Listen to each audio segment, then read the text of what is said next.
It's still 12-3. They've still got so much work left to do. As said, the T side is where we see China step up a lot of the time.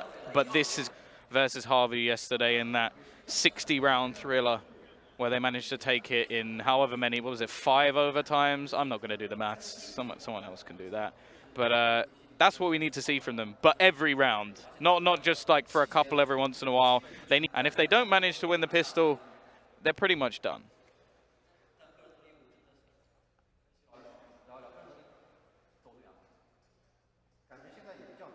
Yeah, I mean, this pistol round ultimately decides the fate of this.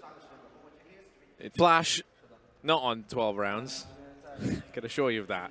In their dreams. This isn't the extremes that we've gone through at this Chinese Counter-Strike event to keep the Chinese team 12 in. rounds.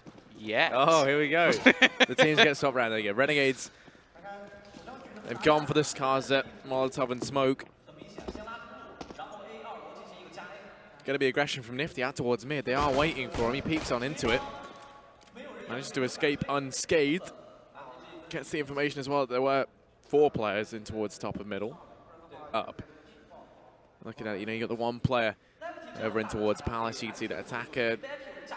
He still holds off any potential play out through apartments. Once again, they're just waiting. This is very much like their Inferno strategy. Just kind of wait around in mid, don't really do much, don't get too much information, and then not really how you want to be playing this. They're starting to make their way out through mid. That Molotov's actually would have been great, but they throw it just a little bit off to the left. So actually, they're allowed to survive. And Karza goes in for it, makes up for the miss Molly. Still looks to be there to trade. Lovey takes one more in the chaos, whiffs away.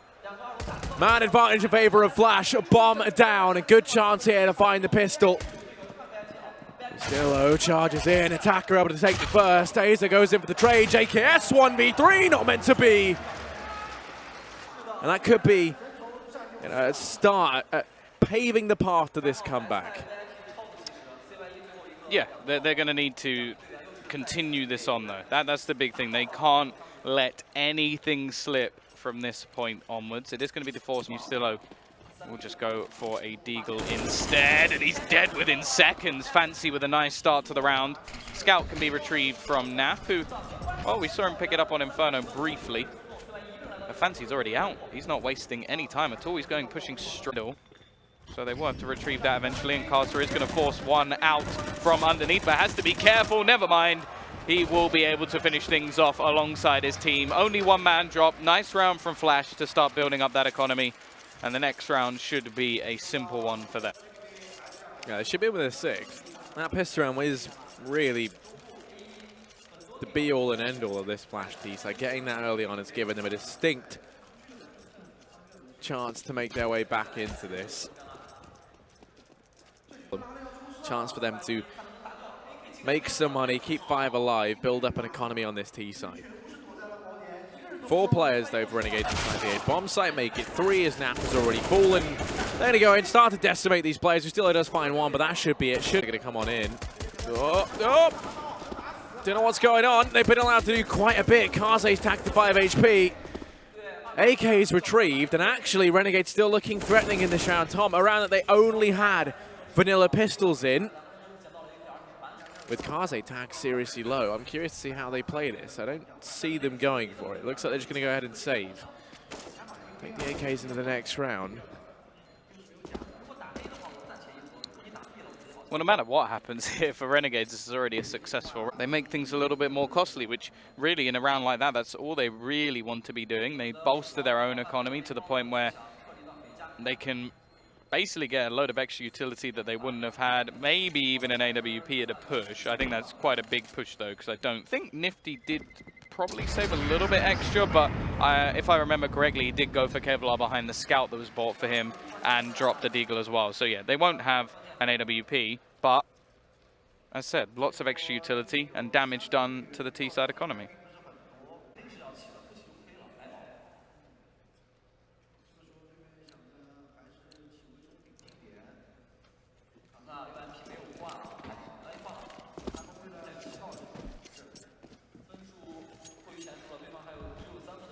So, rifles across the board. Nifty, the only man on anything a little bit.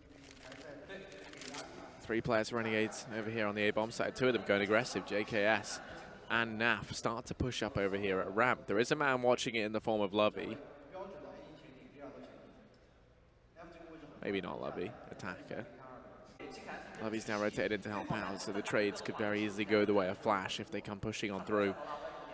They have to be wary though. Gonna go ahead and flash it close, double flash round.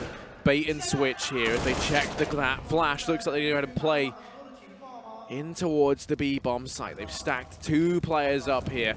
A rotation coming in from Lovey over here at short. He's still out.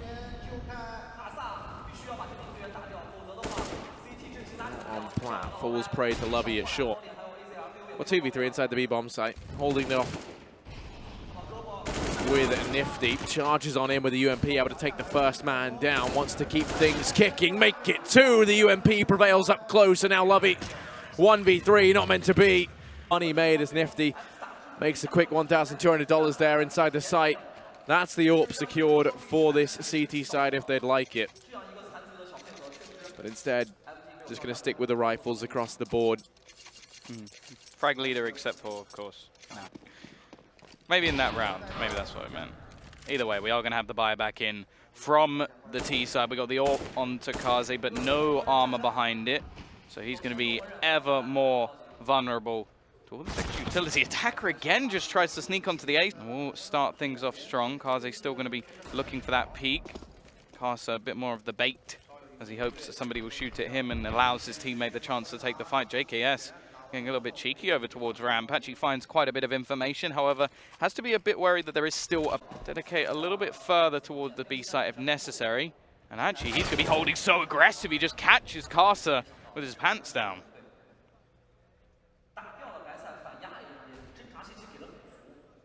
And Flash, they're looking very disjointed in response to this Lovey. But with Nifty and Azza holding over here in mid, Lovey is going to have a difficult job at sneaking through. Saying that, Nifty's gone down. JKS going to go in with the triple. A hat trick for him right now as he's one of KS's here. He's killed 3 of them. They haven't got his name nor his number just yet though as Azza comes in the back line. JKS with 4. And Renegades, they're going to be at 14 rounds. There's no money here for Flash in this one. They should just eco the case for forcing. Just because it's 14-6. Yeah, exactly. This is the one round where you can do it. I just imagine they would have liked to have had as much as they can and play for an overtime. Because we know that Flash, they're a big fan of getting into them. I think almost every single game that they've played has seen at least 1 overtime.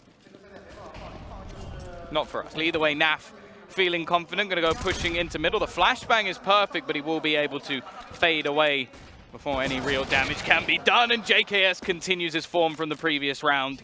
2 kills already. Bomb dropped at the bottom of middle. A horrible position, especially from Lovey, though. Gives them a chance. The CZ has seen multiple of those over the last couple of days. Saw one from Bialy on Inferno as well. Either way, though, it is left onto just Lovey and Attacker. They managed to ring in, will give the spot out. Attacker around the corner. There will be a trade from Lovey once again, but he has to ace the round if they are going to have any chance here, and he's so low on HP. The likelihood is just so slim, and Nifty will be there to finish it. 15-6. They've got one more attempt to stay in this game. It's a little bit depressing because I heard some clapping. You know, I turned around, it was just the Renegades team manager. Yeah. the one man here supporting Renegades. Flash have going to be 9 rounds consecutively without dropping a single one, and the buy that they've got now is weak to say the very least. 2 Galils, 2 Deegs, a CZ, and a tiny bit of utility. Lovey going to go rushing through a smoke, and you hate to see it, Tom, because already got to try and mop this up. Castle's able to take 1, but that should be it. Down he goes. And that will be Renegades to win this out 2-0. A fantastic victory from the Aussie boys. Semi-finals versus Hellraisers later on today. I mean, they look like the better team throughout all of that. There is no denying it. Flash, they were never really present on either of the maps. And it's a shame to see. I mean, we saw them, you know, they took a map off of VP. They went up to over. Naf's just walking around with his fingers in his ear. It is incredibly loud. That's a relatable action. But Tom, Renegades, they are the victors. Yeah, I don't think there's anything wasn't deservedly so. They had a decent game yesterday on Inferno versus Virtus Pro, and today they showed that they clearly deserve their place in the semis, and that pretty much rounds it off as the teams we expected to get through. Of course, we got Virtus Pro, we'll be facing off against Heroic, and then we've got Hellraisers. What we expected to see going into the semifinals is just the way that we got there, some close finishes. I think Havu, for me, were a team that I was thinking, okay, maybe they could be the dark horse, and they never really showed up to that level just yet. Of course, youngsters, first LAN, pretty much get exactly what we wanted. I'm curious, before we throw back to the analysts and all that, we get all that done, but it's our only chance to talk about it right before we know. Who do you see making it through to the final? So what would be your ideal final, Tom? I'm actually going to go with VP Hellraisers. I think that's going to be the match, and I think that one could be the most exciting, especially after seeing Issa yesterday and him basically just saying to us, "Yep, it's my first LAN, and I'm going to win it." And that was it for me. That was enough. Especially the way that he played yesterday, it was absolutely phenomenal. Yeah, and I don't know about you, but I'd love to hear the desk stuff. I'm trying to help out. Yeah, well, I'm hoping that means we can actually hand off to a break, and then we can come back with the guys who, Harry has just thrown under the bus for some predictions. Jestem Neo I gram w CS Global Offensive. Volám se Zero a hrám Counter-Strike Global Offensive. 我叫 Love WW， 我打 CSGO. Ja Bondik, ja grаю u Counter-Strike Global Offensive. A nevem Deathbox, és a Counter-Strike Global Offensive-ban játszok. Я Snevi, я spelar Counter-Strike Global Offensive. Min Alan Fate. Я Дима, и я играю в Counter-Strike Global Offensive. أنا عيسى مراد أنا بلعب Counter Strike Global Offensive.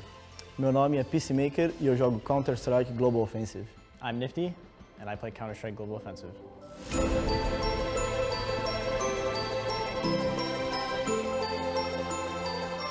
Trading your skins. Tired of all the skins piling up in your inventory? With CS.Money, trading got faster and safer than ever. Now you can just sign in to our website, choose the skins from your inventory and those you want to get from a broad variety. Confirm the trade.money, the best service for trading your skins. E-Gaming Bets, online betting for every esports fan. Dota 2 and Hearthstone, CSGO and Overwatch, StarCraft 2, the choice is yours. Express bets for multiple matches or live bets on the game you are one fans. Playing CSGO gets the number of rounds in a certain match. Daily quests for all participants and all the best choice of payment systems. More than 600,000 users have already made their bets on the spectacular matches. You know for sure who's gonna win.